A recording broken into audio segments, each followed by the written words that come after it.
I would say we should go ahead and get started. It's 5:30. We got a quorum. Where's our council member? She's not on the Environmental Action Committee anymore. Oh, I mean, that one. Since we don't have a chair or co-chair presently, we'll get to that in a minute. I'll go ahead and run through the beginning part of the agenda, and we'll start with introductions. And I am Peter Niergarten, the city's Director of Sustainability and Resilience, and the staff representative to the Environmental Action Committee. I am not a member. I don't vote on items, but I try to help direct and corral and cajole you all, encourage. So, I'm Andrew Miles, newly appointed to the committee. I'm the manager for the Green Cab Company here in town, and that's about it. I like to play disc golf a lot. Right. Well, welcome. Thank you. I'm Kelly McGulick, science teacher at Hostel Academy. I guess I'm your scientist. That's it. Yeah, you're the scientist. You're the local maximum. I'm Richard Russell. Welcome to the new members. I've been a Fayetteville resident for a way long time and been on the committee a while. Committee at large. I was the science guy. I thought so. Because I had a degree in geology, but now I'm just a member at large. I'm Rob Moore. This is my second year on the committee now, and I work in environmental affairs for the Waste District. I'm Kyle Smith. I'm the other new guy. Teach geometry at Bentonville High School, but it's okay. I drive my Prius up there. Mike Emery. Again, this is my second year on the council, too. I live in Ward 4, work at the Alumni Association, and citizen at large. I'm Aubrey Shepherd, and I'm retired from various things, outdoor writing and English teaching, and I do a lot of environmental investigation. Part of it thanks to Mr. Russell. He calls me and tells me the giant trees are being removed, and you come make pictures, and ground is being turned in from rich soil to red dirt for construction sites. So I just have a good time with all those things. oh, I'm sorry. Me. Easy to forget. Or we're going to go over I'm Joanna Pollock. I'm an environmental dynamics PhD student at the University of Arkansas. I think I'm a person at large on this committee, and I think I just started my second year. You came on last year at some point. Crazy. I can't believe it's gone by so fast. Anyway, I live in Ward 2. Okay. I sent out meeting agenda Friday. Anybody have anything they wanted to add to the agenda today? Where's everyone? If we have time, I have some pictures from what I just used in my short takes Okay. about the kind of things I'm talking about. We might share a few of them. Okay. You've got your Yeah, we nameplate can here. certainly do that. Sorry, You want there's to a add that record as Actually, I new didn't bring a business laptop. or announcements? Anybody got a laptop or I have. something? We've done intros. Oh, we could put it on the Desktop. on the Oh, yeah. laptop and show it up here. Oh, okay. Well, if we have time. Yeah, we can do that as announcements at the end. Does that sound all right with folks? Yeah. Okay. Sound good? We just did a round of introductions, and would you like to introduce yourself, Mr. Long? Yeah, sorry for being late. There was a wreck over on Mission. My name's Alan, Ward 4 City Council member, position 2. So that's who I am. I think I've met most of you before. So. Okay.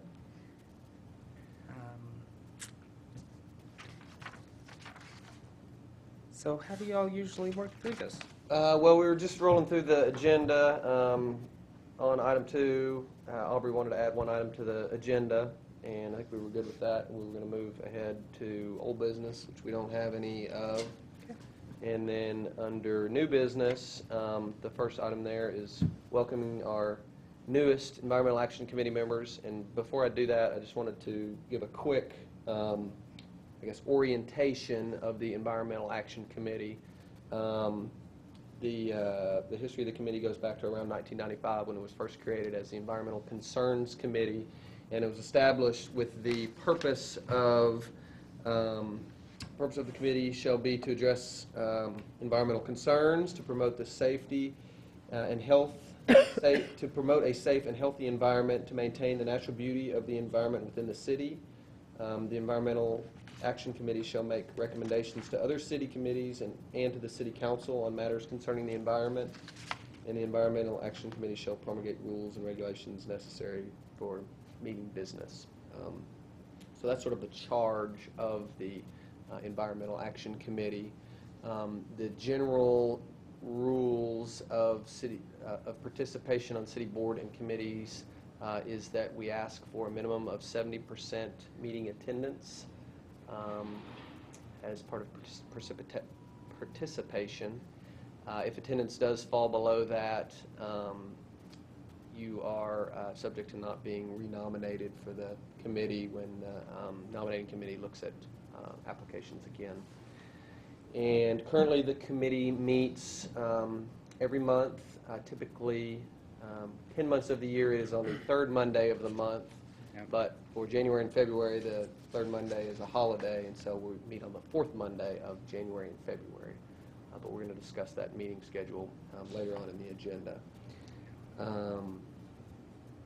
Any questions from the new folks on any of that before I officially welcome you? Okay, so we do have 3 new committee members. We have Al Long, who's our new city council representative, is appointed by the mayor. And we have, for some reason I only have certificates for the non-city council. I got one from Lionel. So. Oh, you did? Okay. Yeah. All right. So we have Andrew Miles. Welcome and congratulations. And then I have one also for Kyle. Thank you.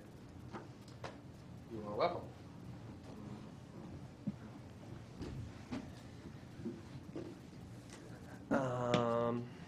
So the next item on new business is election of officers. And our old chair was Sarah Marsh, and vice chair was Angela Weissley. Both of them have stepped off the Environmental Action Committee. That's the reason I'm kind of running the meeting for now, since we don't have any officers, Alan. And the Environmental Action Committee had defaulted, I think, before to Sarah as the chair, but Right. It's my understanding that the city council member is not necessarily the chair of the committee unless the board elects that person to be the chair or vice chair, for that matter. So it is a decision on both of those 2 positions, and I do recommend that there is both a chair and a vice chair in the event that the chair is not able to attend, so that the vice chair can manage the meeting. But essentially what the position requirements are is essentially to run the meetings, to work with me between meetings, to set the agenda, to communicate with any other members outside of meetings related to any agenda item requests, and help communicate those to myself so we can get those on the agenda. Anyone have questions on the chair or vice chair positions? Everybody ready to nominate and vote then? Okay. All right, I will open the floor then for nominations. Everybody's eligible except myself for the chair position Nice color. first. And we're not leaving here until we get a chair and a vice chair elected. Who's got the most free time? What'd you say? What is- Who's got the most free time? Define free time. Yeah, That's exactly. a good question. So historically, has it been our alderman that's been the? Historically, it has, but anyone on the committee is eligible.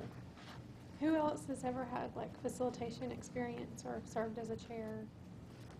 I currently am on the Housing Authority.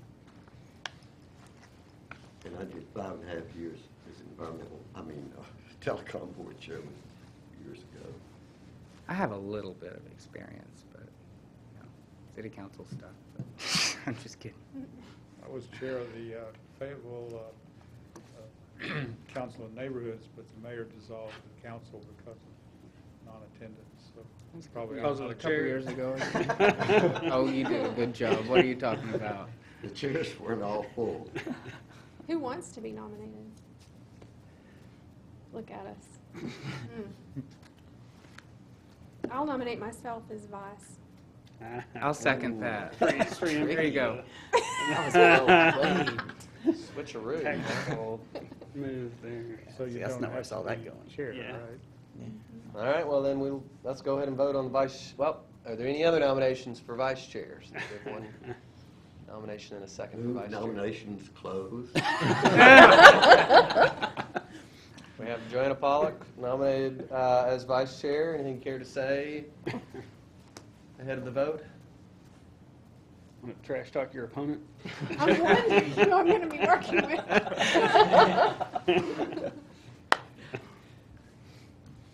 All right, all in favor of Joanna as vice chair? Aye. Any opposed? Okay, congratulations. Now, What a coup right there. that was good, that was good. Does our alderman Congratulations. want that position? I will gladly take that. That's fine. It's Yeah. The thing about having, say.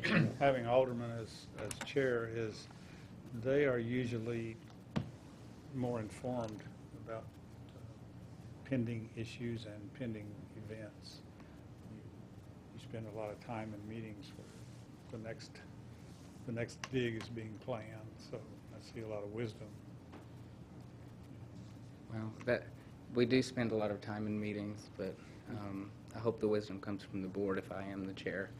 And I'll take that to the council if that is what happens, but Or you It's can up to depend y'all. depend on Aubrey for digging and red dirt monitoring. I think we've done a little digging in the dirt together, haven't we, Yes. Aubrey? My bailiwick, Most of my you interest is solid waste, which isn't a good nomenclature anymore, but I've got a whole agenda about that that I haven't had a chance to express. I'll nominate Alan Long as chair. I second that. Pretty good. You beat me to it. You beat me to it to your nomination. I would have nominated you. I'm I don't know if you sorry. wanted it. So it all turned out great? Okay. Oh, now we have to vote. Are there any other nominations for the chair position? Okay. We want to close the, I move the nominations close. sounds good. Second. All in favor of Alan Long as chair, or you want to say anything in your? I think everyone knows me. Okay. All in favor of Alan Long as the chair of the Environmental Action Committee? Aye. Aye. Any opposed? Okay, congratulations, Alan. Thank you all. What was the item of old business, There wasn't any old business. or new business that we added to the agenda? It's under announcements. Aubrey has some photographs that he wants to share. Help me out a little bit more detail, Aubrey. They're about construction. Okay. Okay. And I'll announce now, on the last Monday of every month, we have a Ward 4 meeting. So at 6 o'clock, I have to go down and chair that meeting because we have a development coming up. So Joanna, you'll get your first chance to continue the meeting. Right into the Last fire. Monday of every month. The last Monday of every month. This meeting is usually the third Right. Monday, so we have, we'll discuss that.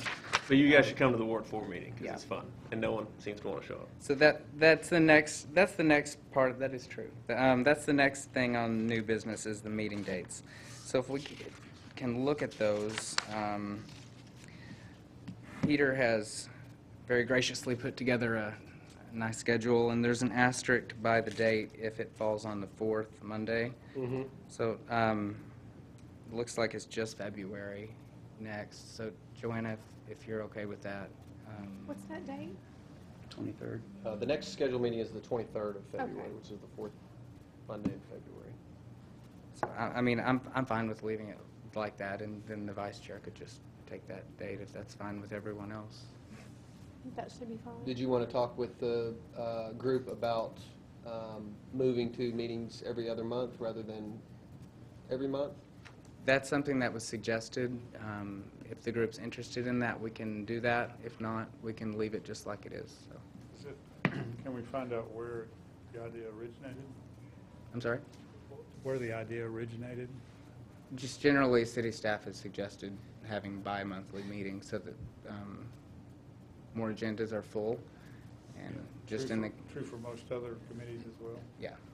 So if that's not something that people want to do, I'm happy to be here because I'm usually going to be here anyway. So it's up to y'all. My only concern is we've had things every once in a while kind of sneak up on us, and if we waited 8 weeks, then other meetings would come and gone, and then we wouldn't have been able to weigh in on them and stuff, you know. Yeah. So Could we call a meeting Yeah, that we was can- needed, you know? We can always call special meetings in the off months. do it like jury duty, we call in and see if we have a meeting or not. We did that on the Animal Services Board, actually. When I wasn't chair, after I got on the city council, they moved to bi-monthly meetings, and then I was chair again after we put a city council member on that board. And that's what we did, is every other month, if there was an issue to talk about during the off month, we would just have the clerk email out something to everyone like 2 or 3 weeks before that and get a meeting scheduled for the normally scheduled time that would have been if we had been meeting on that. That would be good. Are these committees just not active enough? Some of them are and some of them aren't. So I don't want to paint with too broad of a brush and say that all the committees are not, but Are we not doing enough? No, it's not that at all. no, it's not that at all. No. I mean, it's the, under ordinance, the Environmental Action Committee has to meet a minimum of 6 times per year. And I, you know, I've only been the staff representative for about 2.5 years now, so I don't know if there was a point in which the group met every other month and then moved to every month. I don't know the history there. But I do know that what Alan's talking about is not uncommon with many of the other boards and committees that the city has. Some do meet monthly, some meet bi-monthly. 1 or 2 of them even meet quarterly. And it's helped with attendance for some people as well, because some people are not able to commit a night every month, but some are, and so it's up to y'all. Whatever Could y'all any of want to us suggest a meeting if we knew of an issue that we wanted to bring up? I mean, or would we have to wait for the city clerk to, No. you know, on the off month?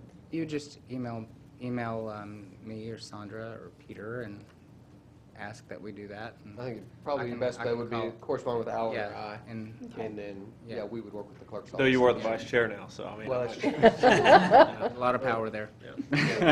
Peter, is it pretty seamless, the times that you've contacted us all on something that just popped up? Is that pretty easy and straightforward for you? Yeah, I have a little, you know, email group, EAC, and I type it in, and it's automatic email to everybody. And how's things coming along on your upgrade, your system upgrade?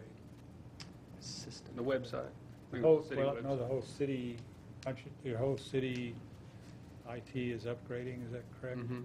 How's that? Well, they're updating the content management system, the website, essentially, yeah. Which is, yeah, a big IT project. So, you know, the thing that I'm thinking about is, you know, in this day and age, people like to see fresh, coherent websites. When they touch on them, they really get turned off when they see one that says, well, we're planning on doing something in 2012. You know what I'm saying? Mm-hmm. And so we've got new members, and I'm curious if things are linked like that now, or will be in the fresh new setup. To me, as far as, you know, the appearance of that is of interest to me, and it also somehow ties to our availability in an off month if we go to the every other month. A way to round us up fairly easy and simply. I think email is the easiest way to round you guys up. You know, I think putting something on the website and Yeah, expecting works you to very- see it. I have people who ask me, you know, well, what about you guys? Who are you? And I refer them to the website, and it may not be current or relevant. There are, currently, there's a backlog of updates because the folks that are doing the website update have taken the snapshot of the old existing website and have converted it to the new website, but the new website hasn't gone live yet. So we're not actively making changes to the old website that you see. So I think if you look at the Environmental Action Committee page, you'll still see Sarah's name. I'm not sure if y'all are We're listed not. on. Yeah, so those changes haven't been made yet, but they will be done in the very near future as soon as that new website goes live. Okay, if I may, I suggest we keep our full 12 months of meetings scheduled, because there will be times when several people have to be absent. We may not have a quorum, and that'll be bad enough. But if we go through a month where several interesting things are coming to you guys on the council and going through planning without getting a chance to talk about it, I think that's a mistake. And that's what we're here for, so. I don't disagree with that. I also think that while some months we have a pretty sparse agenda, other months, especially when we were doing like out like Fayetteville, that was 2 or 3 months in a row on top of whatever the new stuff was. I remember we were here till 8:30 one night. So, I mean, I'm not opposed to showing up every month. I'd stick with every month. Okay. Is that good with everyone? No, Pretty much have a absolutely. consensus? If we had a month where we literally had nothing to talk about, we could always cancel one, I guess. Sure. Yeah. Yeah, and that's almost. And we did that at first before, in the animal services, before we switched to every other month. We kind of saw how the agendas were going, and some months there were literally would be one thing on the agenda, and that wasn't pressing, and we could move it into the next month and save some people an hour drive from work quickly. So Can we do that? I mean, like, I just have to cancel the meeting 2 hours before. okay. Yeah. But I would want to make sure everyone got notice so they didn't show up here. You can't find a week where there's not a city committee that's, Yeah. or board meeting that's canceled. Yeah, it There's always happens one. pretty much Yeah. all the time. I think one got canceled If today. y'all are, yeah, if y'all are good with that sort of Yeah. suggestion moving forward, if, we can gauge the agenda, what's on the agenda, what's pressing, and if it doesn't seem like there's something pressing that month, then Yeah. we can work together and make the executive decision to cancel the meeting. And we Give you guys should- plenty of notice. We should know at least two weeks in advance, I would think, at Minimum least. a Yeah. week to, by so we meet on Monday, I would think we would know by Tuesday or Wednesday the week before. That sounds Yeah, we've good. been traditionally getting our notice of agenda on the Thursday before the Monday. We've been pretty regular with that. Yeah. Does that work for you guys? Is that enough? I think it's a Yeah. good idea. Okay. Good. I like the every other month thing, but obviously I'm in the minority, so I'll go with You're very busy. this compromise. Well, We have and no input as we'll be, vice chair. Peter and I can work together pretty well to make sure that, if it's an agenda item like, that's not pressing and it's just one agenda item to talk about, we can communicate with the group and say, hey, why don't we combine this with the other meeting to save everyone time and be efficient? Good idea. But Joanna, one of the problems with being able to call a meeting, which you could do, but if you don't have a room available with a recording system, we're going to be doing a non-official meeting, because Right. we're trying to have every committee follow the Freedom of Information Act and make Oh, I- everything totally. And I'll never For the attend, public. I'll never attend a meeting that's not recorded or open. So, and with this schedule, if we ever did cancel a meeting, we have this room reserved Right. Right. the last Monday of Right. every month, and I can pretty much always get us a room. There's 3 rooms that are set up in City Hall, so if it's pressing, I can pretty much always get us one. Are we still doing the third Mondays? Yeah, third Monday, except for. Next except month. for- Except for Okay. next month. And can you remind me what a quorum is again? 6 members is a quorum. There's 11 positions on the Environmental Action Committee, so 6 is required to make a quorum. I just- And so that's another, for you new folks, the direction from the administration is if we don't have a quorum by 15 minutes after the start time, so this meeting starts at 5:30, so by 5:45, if we don't have a quorum of at least 6 members, then the meeting is canceled. Who we missing? Connie. We're missing Somebody who was Connie. sick. I didn't know who wasn't still here. Yeah, she emailed that she was going to be out of town, I think. She couldn't be here tonight. Well, I have about 3 minutes before I have to leave to go down to the Ward 4 meeting. We have that big development coming up to So discuss is tonight. your Ward 4 not going to conflict with this every time, is it? No, it's this month in February. I like to go to those too. I also like to go to planning commission every time it meets. Yeah. So it's just this month and next month. Yeah. I'll have to leave 30 minutes in next month as well. Is your Ward 4 project the one just north of MLK that's No. going to be discussed, or is that a different big project? The corner of Razorback and Cleveland, yeah. Razorback in Cleveland. Yeah, I don't know that one. Yeah, I was told today that on television, they had description of that raceback in Cleveland, and they showed the site on MLK where the Walmart's going. Going Yeah, to be approved, apparently. Yeah, they also reported that I was actually bringing forward a rezoning, but I'm not really sure what the rezoning's completely for, so that's not exactly And they didn't true. say what the rezoning Yeah, is going to be exactly. for, so they're usually pretty good about that. Journalism never gets anything wrong. It's on the north side of, Well, but, they try. Alan, maybe you want to give a quick, just summary of what the project is as you know it so far? It is just 2 parcels of land that they're looking at changing the zoning on, is what we know so far. And it's north It's side the of north Cleveland side. It's at the T intersection. the north side at the T, and that's pretty much all we know right now, but we're about to learn a lot more. Where's Cleveland? You know where Hot's Hall is? Big- Razorback. It's a property right So across the street neighboring- from Reed Hall. Neighboring property is It's the, real steep. road. That's what it's named for. No, at the top of Cleveland. It's Right- where right Razorback across from the is. university. Right. There's a T, up that big hill, here's the T, which side is it? So, It's this property, so here's. I am gonna have to walk down there now. Joanna, they're gonna have, there's announcements on if you want Pretty old to house. continue for tonight. And Actually, I'll. I apologize for having to leave. Peter and I didn't realize I didn't realize and told Peter last week, I didn't realize we had a conflicting schedule of these first 2 months. So We don't know. it'll go more smoothly after this. Thank you all. Yeah, man, thank you. I've got a All PDF right, copy. thank you. Alan, how long do you think it's going to be going down there? Probably over an hour. Well, I'll be down there after this. Which floor? Oh, It's down it's here? 2 floors below, so Okay. let's do that door right on the left side of the stairs. It's right there on the left. Okay. Okay. That'd be my guess.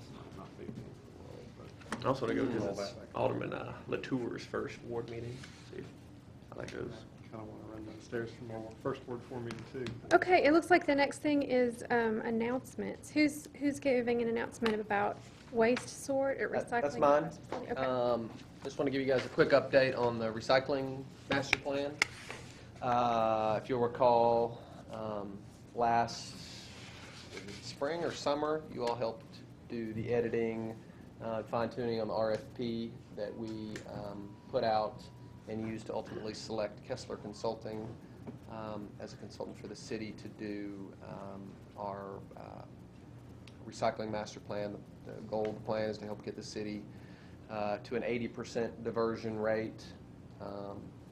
Right now, we're at a 15% diversion rate, so we've got some progress to be made on that. Last week, the consultants from Kessler Consulting spent their first full week in town doing what was an operational assessment, ride-alongs, interviews with all of the, or many of the employees at the recycling and trash division. My understanding is they were very impressed with the knowledge and the skills of many of the staff and with the way the division currently operates. Had a lot of compliments and praise, and even had maybe having some difficulty finding some operational improvements to suggest with the way things currently operate. This week they have different representatives in town doing a waste sort for the city of Fayetteville.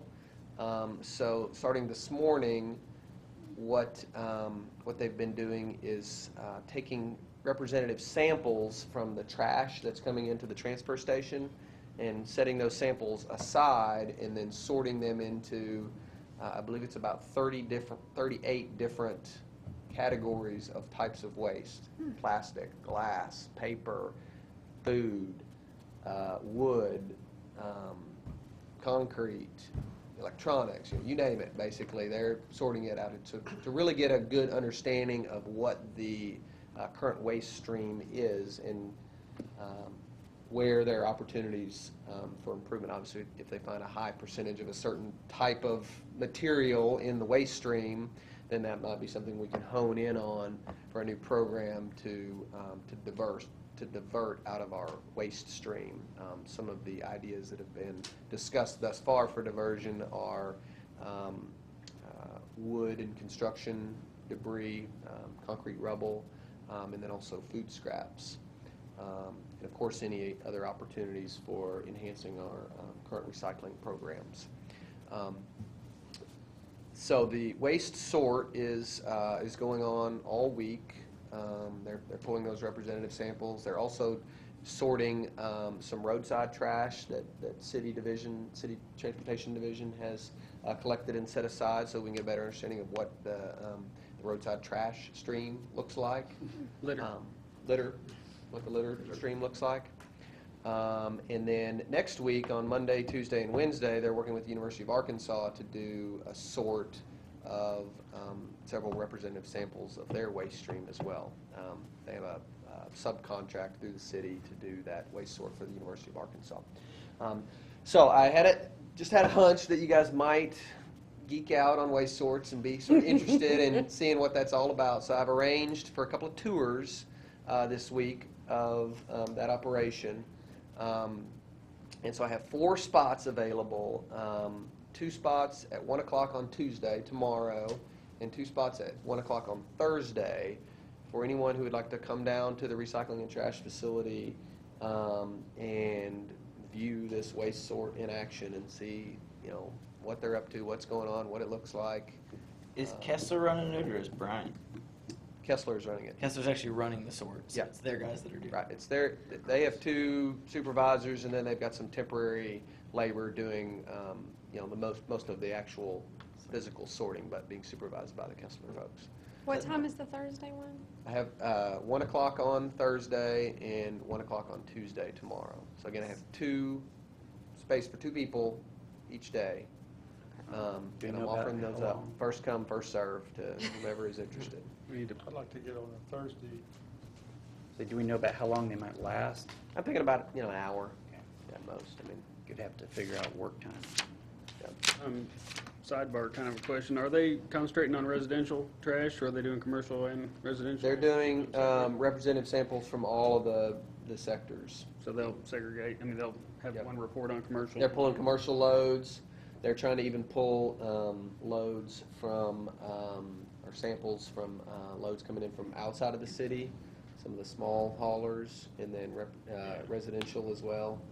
So, yeah, not only are we getting a analysis of what's in the waste, but we're getting a sector-by-sector That's cool. analysis of what's in the waste. So it's a pretty comprehensive effort. Is the university's going to be published with y'all's, or is that going to be a separate document? Recommendations, or are the recommendations linked through the city? They're not getting a full-on recommendations with their sort. They're essentially getting an analysis of what their waste stream is. Oh, okay. So that's just a one time, they're going to go in, do 3 Yeah. days, and that'll be it. I'll Yeah, get that done. yeah. But we are using that information to help guide the citywide recommendations in terms of if the university and the city were working together a little better on waste collection, what would our opportunities be? Because we'll have an understanding of their volume and their composition, and our volume and our composition, and we can put the 2 together. It's the rendezvous point. The recycling and trash building on Happy Hollow Road, which is, As you enter. It's at the to bend. left of the Yeah. scales, right? yeah, I'm forgetting the address. I want to say 1455. Yeah, it's the Happy Hollow, take a right at the turn, Yeah. basically. Or you can cut through the mechanics office off Armstrong. Yeah, that's true. This is Thursday at 1, Peter? Thursday at 1, I have Tomorrow. Tuesday at 1, and I have Thursday at 1. I'd like to do Thursday. All right. So I'd like to do have- Thursday, but I could do Tuesday since it seems like more people can only do So I have Thursday. Mike, and I have, Richard. Richard. Thursday. I'll go tomorrow. help me out again. Rob, are you Andrew. going? I'll probably go for work. I'll probably take a spot. And I have Andrew. Anybody else want Tuesday? You still have a spot open? I might ominously show up. Said about an hour, I think if I right? can, that's tomorrow, right?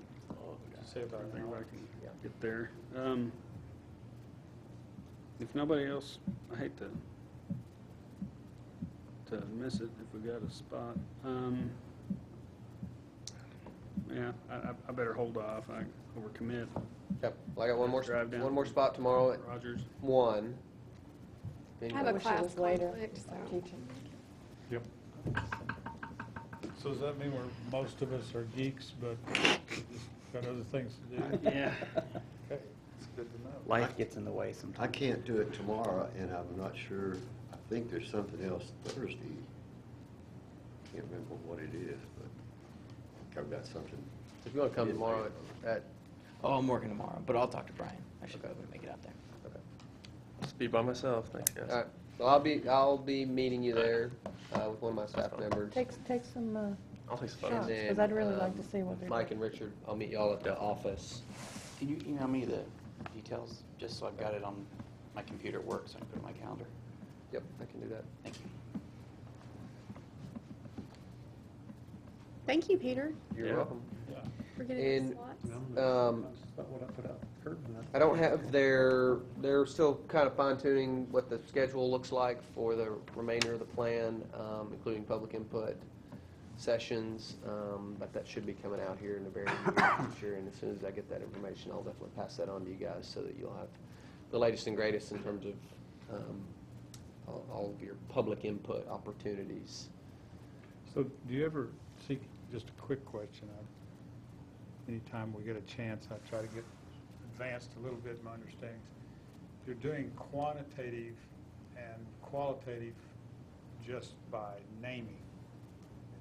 Is there ever any effort or interest in qualitative as far as, being dangerous or hazardous?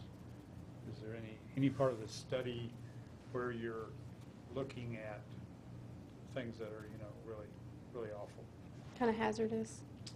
Yeah, like my theme song is fluorescent bulbs. Mm-hmm. That's what I'm thinking about a lot these days. I know, I'm not positive how they're set up, but I know we did some waste audits like this, and we did kind of a light version. This was separate from the city. There's an ASTM standard out there for waste auditing, and so we didn't follow it because the client didn't want us to follow it directly, but there's a standard out there, and I imagine these guys are probably using some variation of that standard too. Mm-hmm. And so what we ended up doing at our deal was, we had, 20 different slots, we call them. So you had, cardboard and paper and number 1 plastic, number 2, and, 3 through 7s, and, wet, garbage, food, organic type stuff, and, on and on and on. And then there were slots in case you found any paint, or if you found any light bulbs, or you found any batteries, or whatever. Just, there were slots there if you found them. So that would have incorporated a household has waste type stuff if there had been any, and we didn't find any in ours. But it's legal. People can throw that in the trash, and so there could very well be some. They So will. we have I imagine We have 34 categories. There's a category for tires, household batteries, one for electronics, one for special waste, which includes cleaners, oils, fluorescent light bulbs, medical waste, solvents, anything considered hazardous, essentially will be lumped into that special waste category. Of course, they're not going to separate out the pieces of broken fluorescent bulbs into a category. No, likely. some of that may wind up as really tiny pieces that again goes with grit, if it's anything smaller than an inch in diameter, or may wind up with glass if it's larger pieces. So are they going to wash this stuff and take it down that far? No. No. Or just what they can physically separate? Yeah. Scrapers or what have you? Pretty much by hand. It's all by hand. Yeah. And there'll be, presumably there's going to be a paragraph explaining. So it won't just be special waste this %. Generally, it'll give you here's what we saw the most of, or here's what was, whatever. It's a good start. I like the idea of doing They'll probably have weights of each, class of material to, do some ratios and percentages and all that kind of So stuff. in your minds, you waste guys, sorry. Does volume trump weight? What is most important, weight? Depends on the product. I mean, generally we do things in weight because things are often compacted at transfer stations, and so volume changes depending on where it is in the process. And you pay for disposal by weight. Exactly, and you pay your tonnage per weight. However, volume comes into play with really heavy or really light things. So generally the examples are shingles and styrofoam. Right. Styrofoam by volume is huge, and so it fills trucks, it's hard to compact, et cetera, weighs nothing. Shingles, super easy to compact. I mean, a truck bed of shingles can weigh 500-600 pounds. So those are things you look out for on the weight side. But as a general rule, all the financial decisions are done by weight. So did we establish that hauled weight is the number that you're working percentages of for diversion Yes. percentage? Hauled weight. Correct. If the city hauls it and they keep track of the weights Right. somehow. In a study like this, they would have footnotes. If there was a bunch of styrofoam for some reason, they would have some footnotes because obviously they know the weight wouldn't account for it. So, there's, So if they take a truckload of styrofoam to the landfill, then they take the minimum charge on it probably, right? The What- weight is low. yeah, probably. Yeah, that would never happen though. So if there was a Well, you huge could load get of a roof- styrofoam, you would divvy that into multiple loads You and could get a compact roof it. tear off where there would be a lot of Sure. foam in it. But there's also limits on how much weight. So sometimes you'll fill up a trailer or a truck to go to landfill, you put it across the scale, it'll be too heavy, DOT too heavy. So you go back, you scoop out a couple 1,000 pounds, and then it gets measured over a length of time that makes those specific variances obsolete. Because it's how much trash you get in a month, not by day, generally speaking. I have no more questions. Those are all good questions. So to get from 15% to 80% diversion, we're talking about a major operations overhaul, right? I think, Not gonna happen. well, Not necessarily. Just think of it as an individual. What's the biggest waste? So, No, I'm just saying, just everyone on your own. Volume or weight? Just what do you throw away in your trash that you could not throw away in your trash? and you guys aren't. And he's already said it. And you guys probably are, as individuals, are much closer to 80% diversion Yeah. than the community as a whole. Well, I work for an outfit that has 9 buildings, so I have numbers on, Household waste, food scraps. All it does is just break down into methane and, compact into Compost most of it. compost. turns out there's a whole lot of research already done on all of these numbers. And 80% diversion has never, ever been done. No, not as a general rule. Right. Has never, We're gonna be ever been first. done just by recycling and compost. That Well, no, I know, because I'm saying, 80% right. of our stuff is not recyclable or compostable. That's just simply a fact.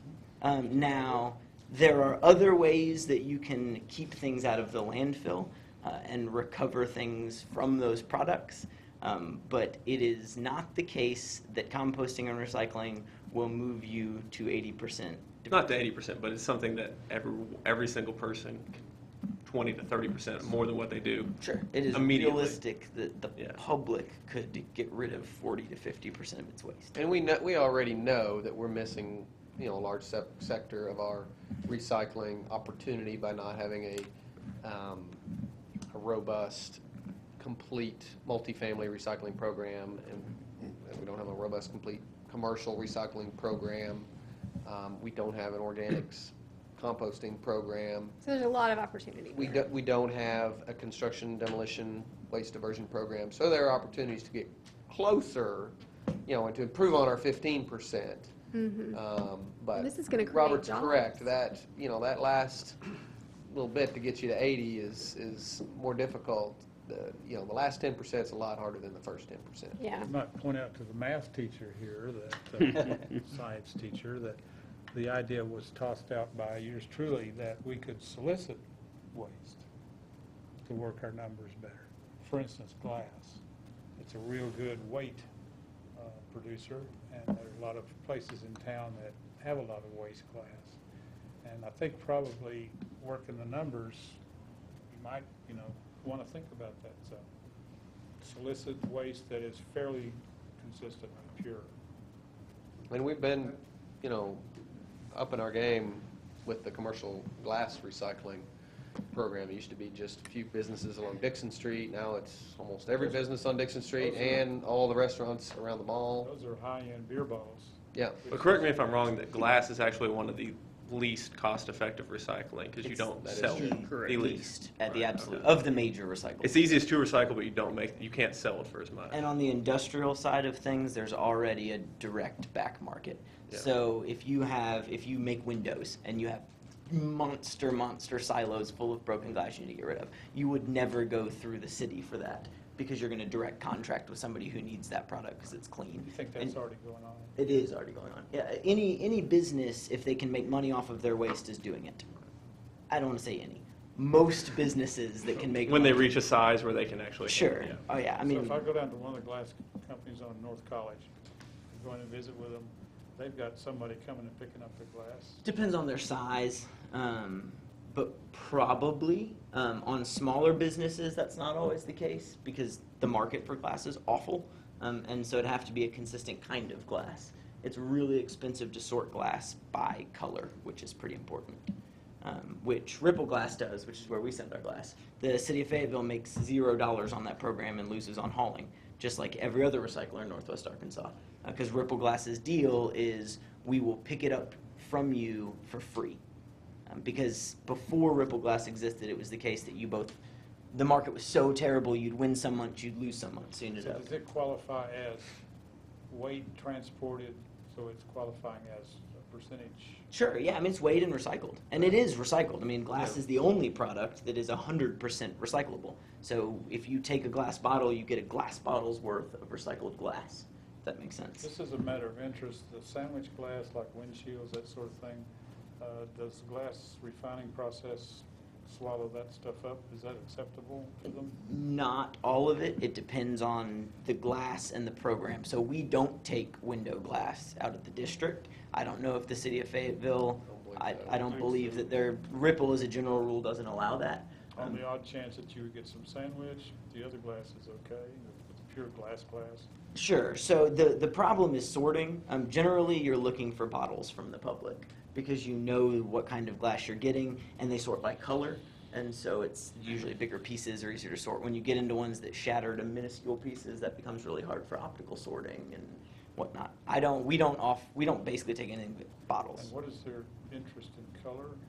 So they sell it different. So brown glass gets sold back as beer bottles. A number of other glasses, if you can't find a specialty market for, say, blue glass, which isn't used all that often, then you take that and you sell it to an insulation company who then strings it out and turns it into insulation. So our glass gets, my understanding, correct me if I'm wrong, it goes to Ripple Glass in Kansas City. Brown glass goes back into beer bottles. Boulevard. That they put Boulevard beer in, which is bottled in Kansas City. They sort. And the other glass gets turned into insulation that they sell, and some small portion of their insulation they give back to the city for low-income They could use any glass for applications. insulation, correct? I don't know. No. I don't think they want tempered glass. No, Yeah, as I was yeah. saying. Yeah, They can't do and so I don't, probably laminated would So go there's tempered. no way I'm gonna be able to sneak my fluorescent bulbs in the glass. No. No, they definitely don't want that. They don't want you to. I don't want to say yet. So No. I've got to go to Plan B, which is what I've started doing with my fluorescents. I've made a vow, and I'm going to do this, and I see quite a few of them in my system.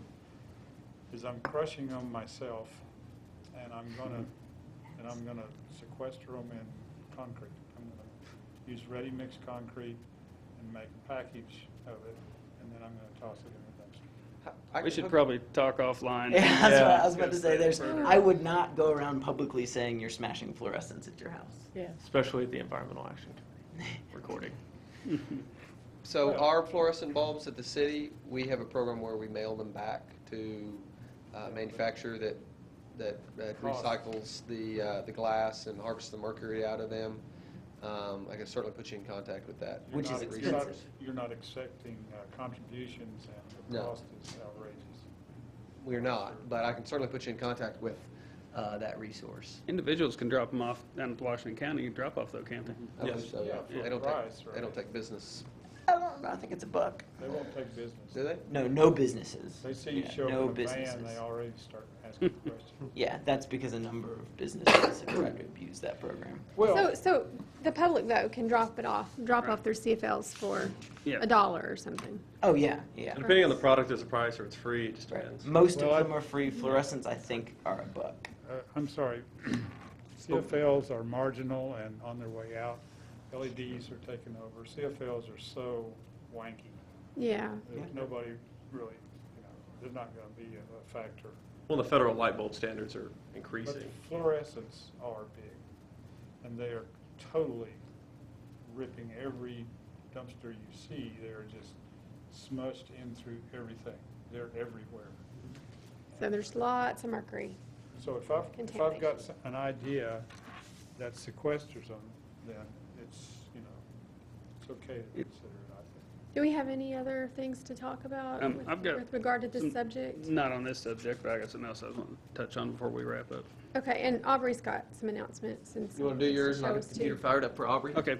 Yeah, I just wanted to pass this along. I don't know how many copies I've got. I don't think I've got enough. But let me just send a couple down each side. What these are is the Northwest Arkansas Regional Planning Commission has this open space plan. So they've got some Walton Foundation money. Yeah. And they're doing big seeking public input on open spaces in Northwest Arkansas. So what I understand about the Northwest Arkansas Regional Planning Commission is they're kind of over, helping tie together Washington and Benton counties and make a unified, plan. And they've been behind like the Razorback Greenway and lots of them. I don't know enough to even touch on all the projects they've had, but they do, 5-year plans and 10-year plans and all this stuff to help provide jobs and just all sorts of stuff for the whole region. And so anyway, this is one of their many projects. So they had a public meeting last Tuesday at the Fayetteville Library and then Wednesday at Benton County Library. And they had all this stuff's on the website. So on the bottom of the second page, you can see the website. And so they're taking public input. And what they're trying to do is kind of build a catalog of everybody's favorite green spaces. If you got parks, neighborhood parks, or hubs, or, like Fayetteville, or, the empty lot down the street, anything like that is kind of fair game. And they're building kind of a database of all those.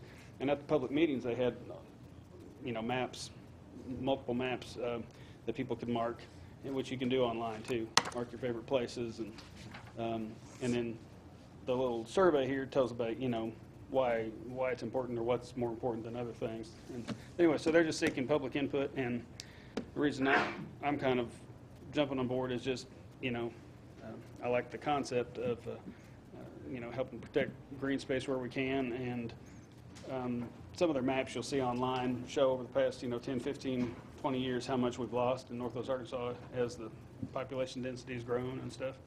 And so I think part of the goal is to help protect what we can and try to strategically protect spaces and to get the most public bang for the buck, that kind of thing. So I encourage everybody to go out to the website and take a look, and you can do the survey on the website, or you can do this one and scan it and email it to them or whatever. So did you go to both meetings or just one? I only went to Fayetteville. How well attended was it? It's pretty good. Yeah, there are probably 30 people at least milling around in there. They didn't actually have any presentation. It was real informal.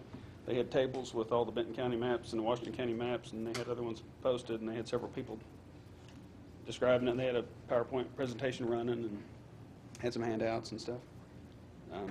But yeah, there was several people and lots of dots on the maps by the time it was over. Well, thanks for bringing this to us, Yeah. because I couldn't make the meeting, and this is great information. Good.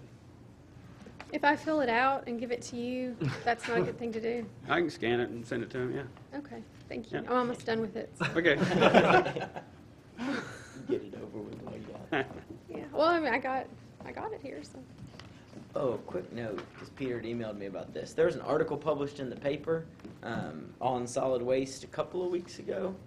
There was an internal email I know sent to the city of Fayetteville explaining that. There were some things that was suggested that landfill might close within the next 15 years, which is not true. I don't know if they ever actually printed a redaction, but there was some strangely worded information put in that article. Yeah, the landfill's not closing the next 15 years. Well, if it did, I just expect another one to open up, so. No, actually, that would That'd be not even happen. harder. There will never, well, it is very unlikely there'll be another landfill in northwest Arkansas. What do they do with their leachate? What happens? Who was the source of They that collect all of it, send it to article? wastewater. It's piped directly to wastewater. I'm not sure. They burn methane off. It's off, but the rest of it has to be. You should take a tour. It's really fascinating. It's interesting stuff. It was. I'll bring them. I said I'll bring them. Aubrey, what you got for us? Okay, if you turn out the lights, I'm going to ask Richard to speak because he's been very interested in this site also. I'll give the background. Several years ago, they started, there was one house in the center of that block that's a block long and half a block the other way, and but I believe it's less than an acre. But anyway, Sixth they're Street between East and Church? between East and Block. Block. 6th Street between East and Block on the north side. And it was the water on that full half block all came to the southeast corner. And I made pictures over the years. Every time there was a good rain, I happened to be driving by there.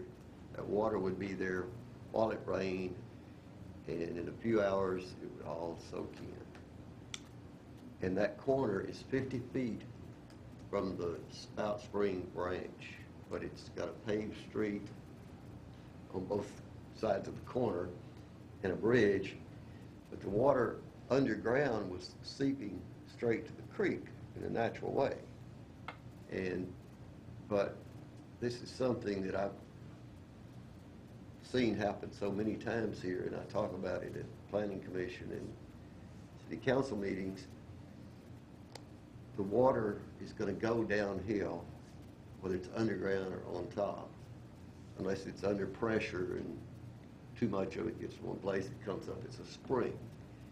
So that portion you're looking at right there was a spring most recently, and they kept filling it with some soil, but the natural soil. Where exactly are you talking about? This land right in front of us, yes. There's a spring there? There's underground water comes there, and when they built these other houses, they put concrete or foundation across the flow of the water, parallel to MLK, and all those houses.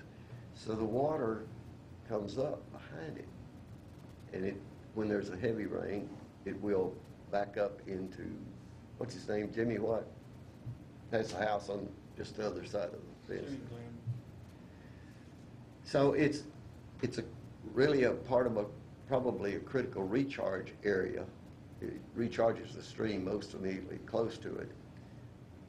And it was formerly, until this week, that part of it at least, was still having water soak in, and it didn't all run off the top. And I believe the people in the house immediately to the left of what we're looking at sold because they were unhappy with the foundation and the water that was going up there. So, but Any the of these other cities- pictures show it better? Yeah, go ahead and move them. Yeah, I'm sorry. And the tree there was a bodark. You want to tell us something about bodark? Well, there's a few really old ones around town, especially down this neighborhood. Bodark isn't exactly indigenous, but it was brought in, take a look at that. Oh, my God. That's 5 feet Bodark was brought in Oh. just before barbed wire, there. kind of whenever the planes were being settled in, and it made a natural barrier. It's a really interesting wood. In fact, I burn wood at my house as an auxiliary wood source, and all I burn is bodark. It's so pretty. It's like a bright yellow. Yeah, this was a a classic tree. Like you got plenty of supply here. Mm-hmm. Not that much. Did you get any of it? No, I was still so mad about this that I didn't want to get anywhere near that place because I might act out or something. Then That what- tree was a pretty important tree. How old was it? It was probably there when the Trail of Tears happened. Wow. But That's so sad. go ahead and watch the rest of the But anyway, yeah, process this, here. you can see they're digging The here. tree's gone in this picture. They've already Hauled hauled off that puppy wood. off. What was And the see, those- timeline on the, what was those- those taken, the first ones? This has happened in a week, this week. This way, okay. And All right, you see this tree over here, Richard, you'd agree and others would agree, I think, Oh, yeah. it's They're been probably gonna satisfied to the die. point where it's not gonna make it. Yeah, because. there are all those old trees there, which But would be they, considered there. they have no interest in even dealing with that at this point because all they're interested in is creating a square spot right there. You see the contours where they can horse in the red dirt. And they've been bringing the red dirt in today. I imagine it's complete. They've got an impervious mass of red dirt compacted in, and it'll be slightly higher than everything else around it so that there won't be a drainage problem anymore right there. But there will be. But it'll lose out Just somewhere upstream. else. Yeah. So that was how they addressed the natural, the Yeah, and if you ground could see water this, flow. you're familiar with the term soil horizon, where you look at the soils and what they look Right like there. in there. If you look over in this picture on the far right, you wouldn't see the clay and the glaying response over there. You'd see like lots of really dark, just soil. And they had to deal with that in order to create a foundation, an embankment, that they call it, so they could float a slab on. How close is this to a creek? The corner of the lot's 50 feet, catty corner across the street to Tanglewood. And I mean, Spout Spring Branch. it's a done deal. If you had a big rainstorm tonight, they'd be okay. They could go ahead and come on in and work, dig their footings, pour their footing, and carry on laying blocks and et cetera, because they've made their move. It's done. Is this for a house or a detached Yeah, it's garage gonna be or another what? one of those houses like you saw in the other picture. Okay. Each of these houses has an attached or semi-attached garage. So there's 6 of them on that lot when this one's done. And one of them has an auxiliary building on that set, so it's actually 7 dwelling. And it's kind of ho-hum for Aubrey, or sometimes Aubrey and me, to come around and tell you what just happened. You know, to my thinking, we would like to be a little more proactive and to find ways to get some consideration. Jimmy's been talking to the city for years about the water that's gradually starting to accumulate there because of this progression of sites. But he hadn't got any sympathy. Yeah, there, where's no action. Spout? That's it. It's just to the left. Yeah, there you go. Right in there. Yeah, see that open space at the upper right? That's the big tree on the left of that space, right there. That's the big tree That's that one just spot. went. And the excavation is in that space. Here's your stream. So the Fayetteville tree ordinance, does it not apply to individual It doesn't residential matter lots? because the tree's already gone. Well, I know, I know. but I'm asking the question. But they just. Well, let So- him, Because none of those I have, wanted none of to know those, that no, my question question, is, none of too. those other 5 houses Right. have any trees? So did they? Is that just a, That's because Business? they built on all the places where they didn't have to deal with the trees first. Okay. I don't know the specific details about that particular project. And I'm not an expert on our tree ordinance either, but as I understand the way it is written and applied is that it applies at the ordinance and preservation requirements apply at the subdivision development level. So if that was developed as a quote-unquote subdivision, which it likely was, because it's split into 6 different lots, there was some tree preservation required when it was built as a subdivision. But when it comes to individual lot development, and when a homeowner or a individual buys one of those lots, then they are not required to, I'm not sure what the right So word was that an is. individual homeowner that was doing that? No. No, it Well, Well, it was an individual lot owner, not probably, may or may not have been the subdivision developer, I don't know. that's see, the that was reason- one parcel, and it was allowed to be rezoned to get that well, no, when we got neighborhood conservation passed, that made it part of that, right? But once they allowed them to split the lots, that big lot, then This was the lot. sold them separately. If they had built them all and then sold the houses later, the tree ordinance would have been in force. If it was what's the, A subdivision? well, yeah, but if you have a PZD, you've got rules to follow. And if you have a Scale development. large-scale development, you've got regulations. An individual with a lot, one house, doesn't have to meet the same requirements.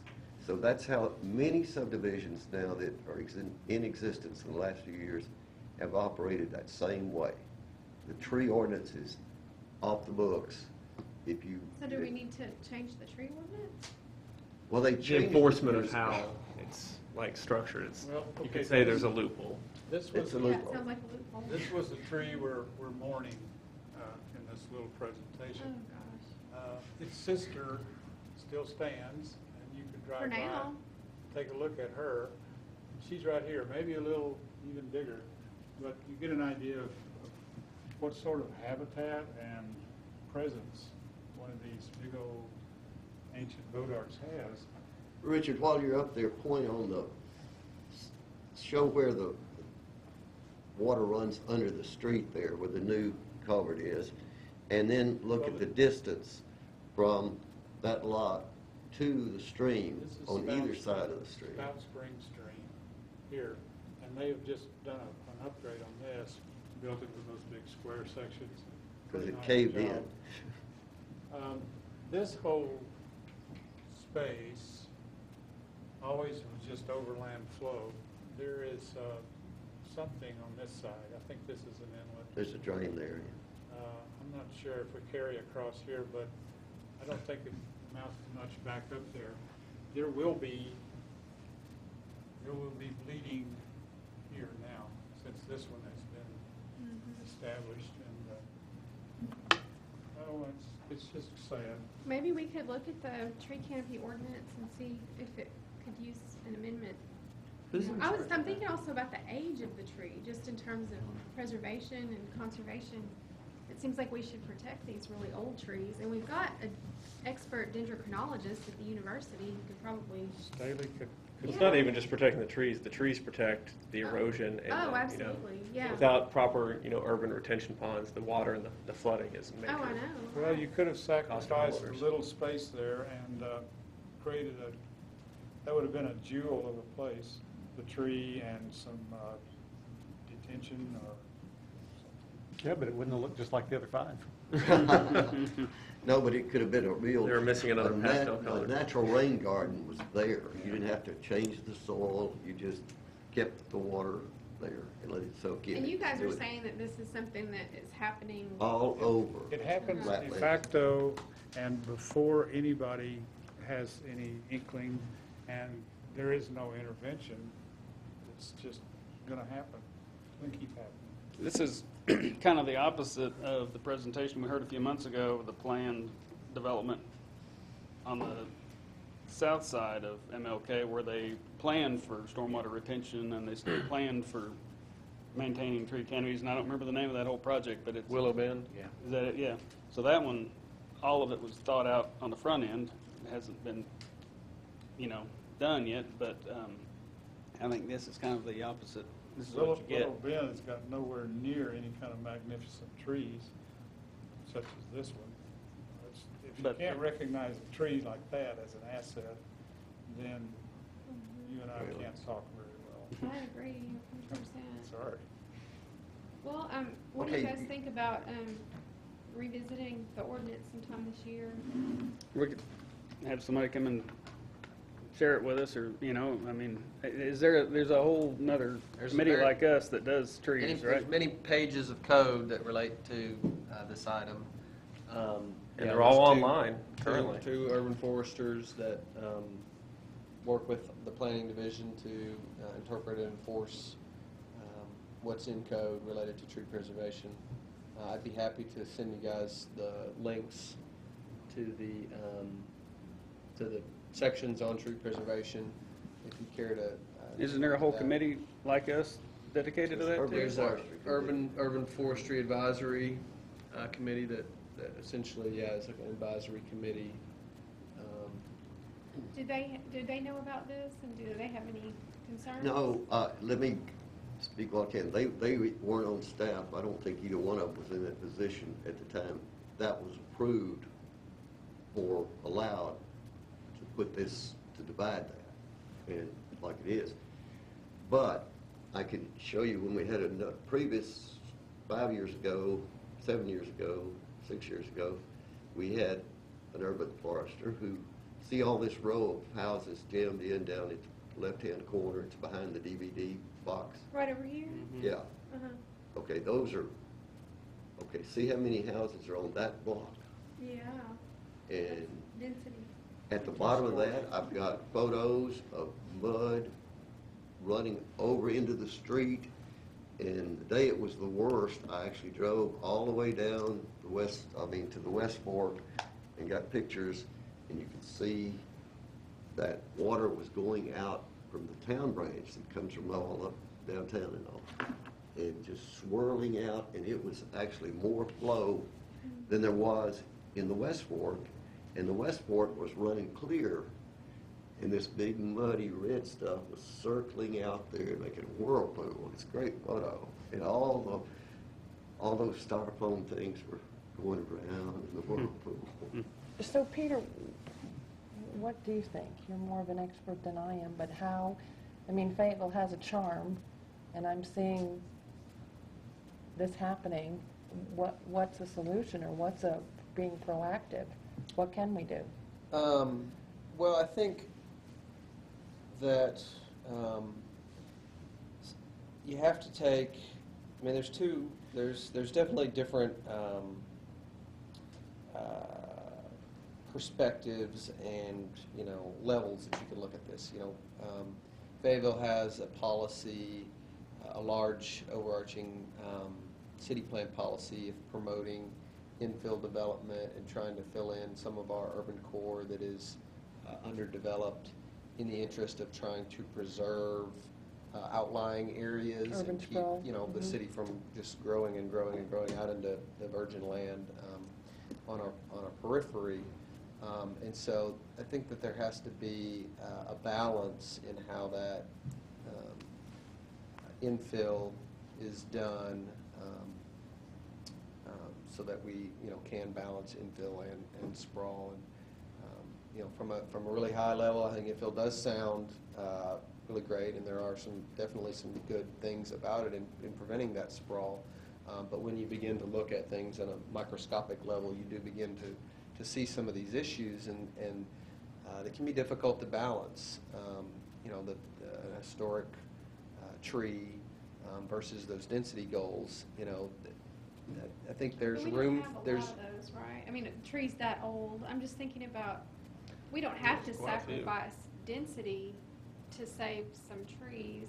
And maybe if there was a change in the ordinance that kind of triggered us to look at these situations individually, maybe some of them, would be evaluated and be like, yeah, we need to let this tree go. And then other times we could say, oh no, we could do this instead, I think the other thing that, is part of the equation is, well, I agree with you 100%, in terms of, these large historic trees definitely have value in terms of ecosystem services and shade and just, historic value.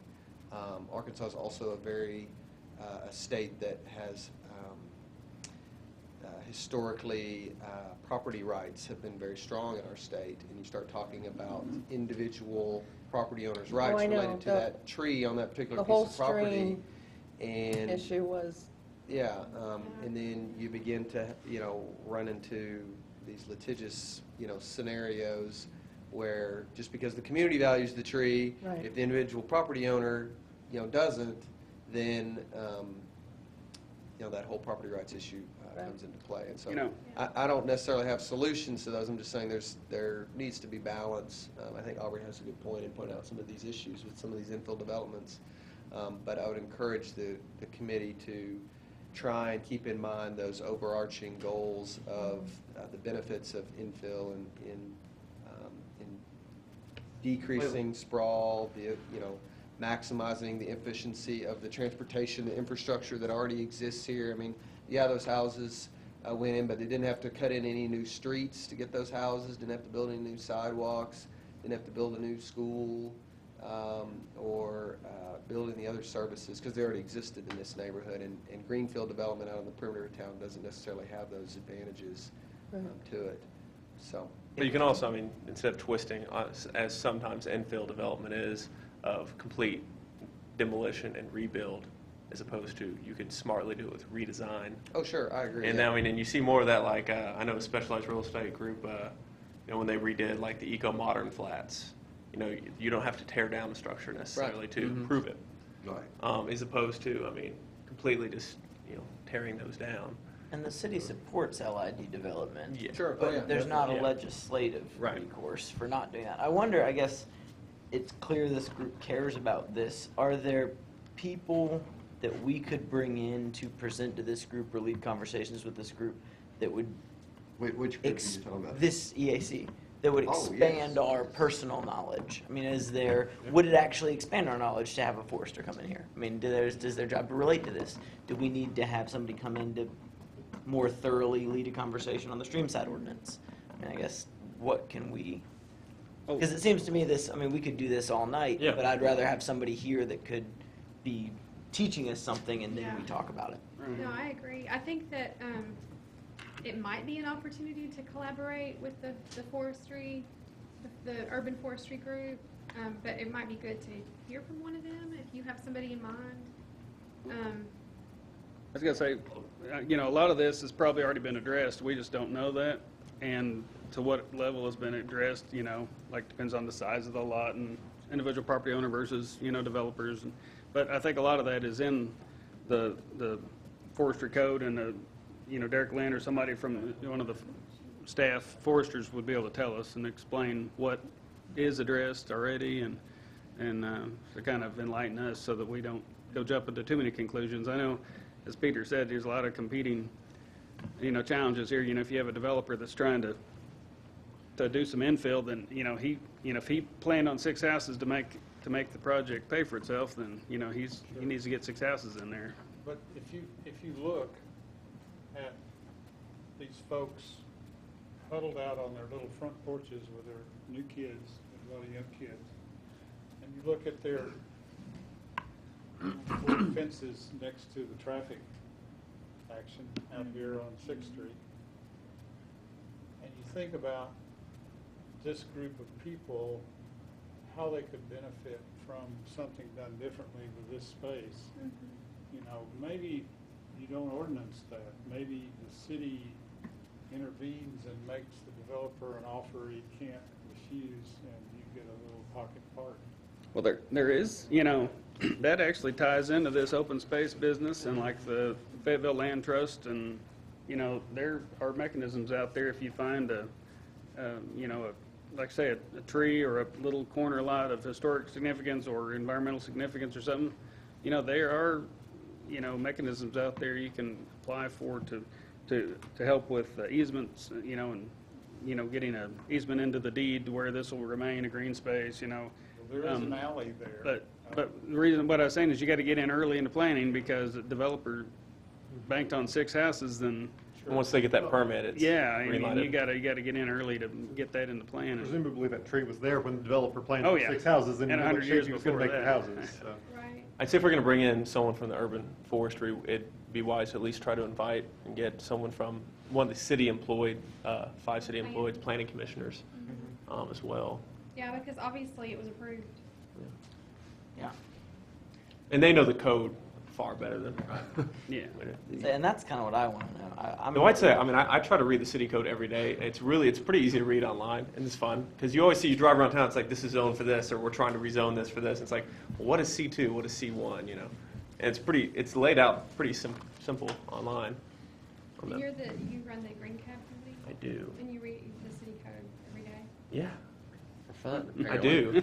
Well, I mean, my degree's in political science and urban planning is my focus, so Okay. I am interested in it just before I even got into the green cab business. Okay, I'm interested in if- having somebody from the city who can talk about what the rules are. I mean, because we can No, talk yeah, all no, day we about can. LID development and what we think people should do, and I think that we, for the most part, agree on that. What I'm interested in is, what do they have to do? What does planning take into account when making these decisions, talking about, growth versus infill, and, I mean, I'm interested in who's actually dealing with this question rather than, So if I understood correctly, you guys are interested in hearing from urban forestry, understanding more about how the tree preservation ordinance is applied. I know that it has different percentage requirements depending on the zoning designation of the property. So how is it applied at the subdivision scale? And then how is it applied at the lot scale? And maybe even some specific example projects for where it was And maybe somebody from the planning commission? successful or maybe not so successful. Yeah, you could find out what the ideal infill goal is. Is it just numbers, or it's going to have to be not cookie cutter if it's infill. Sure. Have to be. I can give you some rough, numbers from a transit perspective. Most folks that are more knowledgeable than me on transit would tell you need somewhere between 7 and 9 units an acre to support viable public transit. There's very few portions of Fayetteville, with the exception of kind of the Leverett-Garland corridor, where there's a lot of multifamily housing that have that kind of density. And if This Leverett and Garland both have transit running up and down them, go This- figure. This grouping doesn't rely on public transit because every house has a garage. But that's a goal, right? Just because you have a car doesn't mean you don't also use public transit. But a lot of those new row homes that they're building, this entire Yeah. the east side of the Mill District is Right. is being To advertised my- to the students and the upperclassmen To my that knowledge, will be these- using. These houses right here are probably on the smallest lots in the city of Fayetteville. I think I Googled a couple of these up, and they were less than 1/10 of an acre apiece, so that's pretty tiny lots. So, you start filling in, say this big vast parking lot across the street, you Yeah. start filling stuff like that in with dense housing like that, and then you've got an area that is much more viable from a transit perspective. But to more specifically answer your question, we don't have a exact number goal for density or infill, but we do have general statements of goals that we, want to promote infill. We want to discourage sprawl. We want to promote active transportation, which interconnects well with public transportation. I'm in agreement with all of that, but occasionally I get, whacked. This one whacked me Well- pretty hard. Yeah. Here's just a, I don't know, basic solution. I saw it coming. I was Why waiting not- for it to happen. But why not take what you know and write a nice letter to the developer or whoever did that, explaining the science and all the things that this affected, and try and educate that person? Because I think there could be a disconnect where here's the one that owns the land and someone else is knocking that tree out. There's no, what do you call that, relationship with that tree. Except, the construction people are hired to just clear this lot. And I think that's what we should be about. If we can't do it by legislation, then a very nice letter saying, here's a picture of this tree that really was important, and it's not there now. Because if you went back on that screen, there's still more trees left. We got to keep those trees. Those are going to fall too, aren't they, Aubrey? Those trees along the margin. Well, there's some pretty darn big ones in the one on. They've had half the root mass removed, so But, it'll be a little. not everybody's trying to save a tree. The tree ordinance, when you start saying, let's get it changed, fix it. Well, the last time the city council adjusted it, they reduce requirements. This was when Coles got approval for the trees to be removed, passed by the city council. And they got sued by the Sierra Club and the League of Women Voters, and that lawsuit was successful. The city's only punishment was to set aside more green space. So they set aside, it might have been 600,000, maybe Peter can see the exact numbers on there. But before my time, But anyway, this was 2000 or whatever. It's legendary. It's legendary, but the point is that immediately after that was over, they set aside the monies required. The committee was appointed to dole it out to different areas to save these areas. But they immediately came back and voted to allow all these exceptions. That's why you see these little sprigs planted where a giant tree once stood. Or they say, oh, you've got to put 10 street trees in. We're taking out this one very significant part of the urban canopy. There's no canopy ever going to be on those lots. Right, no. And so, and there's nowhere on those lots that water soaks in. Well, And where you see their little garden spots, it's red dirt under it. They packed it in red dirt. They made little beds of shallow soil and put, what do you call it, turf on it. and with the And it's a rains that we're non-native expected to species have, grass. Yeah. with, you know, the change in climate in Arkansas, we need to do everything that we can to mitigate erosion like that. But, well, thanks both of you, Richard and Aubrey, for bringing this to our attention and doing this investigation. The least we could do is look into it further, and I think all the outreach and public education that we can do is good, but most things like this have to be regulated and enforced. Yeah, and Maybe we change can- people's hearts and minds. Yeah, maybe we can, you know, we can at least explore it further, like you were saying, like get somebody in to talk to us and educate us more about the ordinance, and you said you would send us some links, and just see if there's anything that we can do, because if there is a loophole, They're going to you know, use it.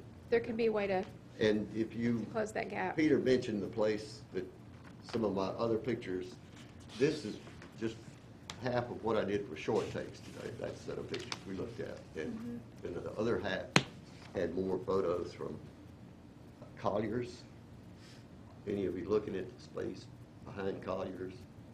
No, what's going on? Building one. Colliers Drugstore by the post office. Yeah, yeah. They've cleared deep hole to put the foundation in for 8-story student apartments right behind Colliers. Now that, one of the guys told me the other day, if you remember the courthouse where it was sited, I mean, that deck was sited, they had to go down 40 feet through a cavern and put those big pipes down in because they discovered it was a cave under it. That site behind